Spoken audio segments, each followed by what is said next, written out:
Quando una persona sta sempre al posto giusto, al momento giusto, a sentire i fatti degli altri, i napoletani lo appellano in un modo particolare. Guarda chi lo ha, Tenerrecchie Pulicana. Ma c'è zecca il pelicano?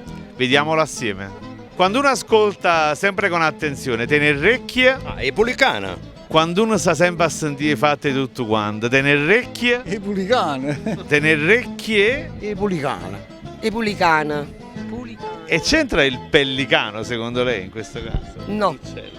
no, non c'entra proprio. Penso di no perché c'è l'orecchio pellicano. No.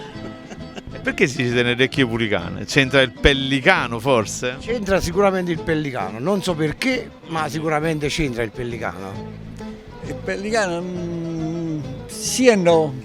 E c'entra il pellicano, l'uccello? C'entra fondamentalmente per un udito sopraffino che serve anche per una pesca abbondante quando si tuffa in acqua.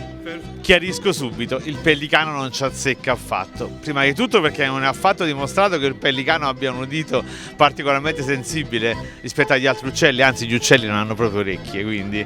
Ma soprattutto perché il pellicano non era un uccello, insomma, noto alle nostre latitudini. Mentre invece c'entra un'altra figura dell'antica Roma, pensate un po', che era il pubblicano, l'agente delle tasse dell'antica Roma. Sì, perché Tenerrecchie Pulicane si utilizza soprattutto quando qualcuno vuol sentire le cose che desidera sentire, quindi sta in giro, origlia, cerca di sapere i fatti degli altri, proprio come faceva l'agente delle tasse d'epoca romana, il pubblicano che doveva stare a sentire, a origliare per scoprire redditi nascosti. Quindi il povero pellicano non ci azzecca niente. Chi le che Tenerrecchie Pulicana c'ha le orecchie dell'agente delle tasse o pubblicana.